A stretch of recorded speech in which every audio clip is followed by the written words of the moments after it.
নাৰায়ণপুৰত সদৌ অসম ভাওনা সমাৰোহ প্ৰতিযোগিতা জনসমুদ্ৰত পৰিণত খেৰাজঘাট সমন্বয় ক্ষেত্ৰ ৰাজ্যৰ 10টাকৈ ভাওনা দলৰ অংশগ্ৰহণ প্ৰতিযোগিতাত 24 মাৰ্চত অন্ত পৰিব ভাওনা সমাৰোহ প্ৰতিযোগিতা ভাওনা উপভোগ কৰি অভিভূত আফ্ৰিকাৰ দুই ছাত্ৰ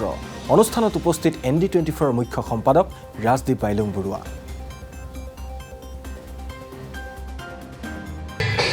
প্ৰথমতে খেৰাজঘাটৰ সৃষ্টি অনুষ্ঠানক আমি ধন্যবাদ জ্ঞাপন কৰিছোঁ বিশেষভাৱে তেওঁলোকে গুৰুজনাৰ যি অনুপম আৰু অনবদ্য সৃষ্টি ভাওনাক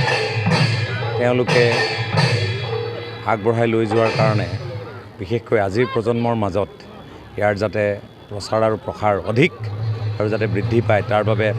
পদক্ষেপ লোৱাৰ কাৰণে তেওঁলোকক শলাগিছোঁ আৰু লগতে আমি এটা কথা উল্লেখ কৰিব লাগিব যে ইয়াত 51খন গাঁৱৰ ৰাইজ তেওঁলোকে বিগত এটা মাহৰ পৰা আশাসুধীয়া প্ৰচেষ্টাৰে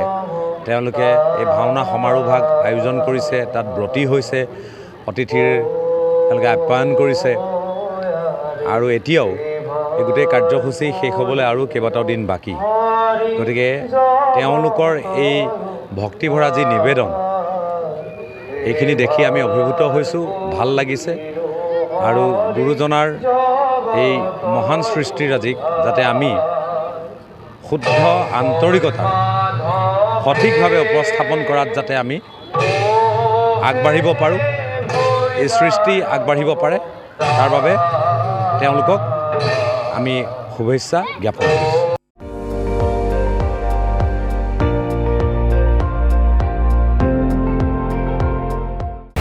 আপুনি চাই আছে ND24 সৰ্বশ্ৰেষ্ঠ নহয় সৰ্বোত্তমৰ দৌৰ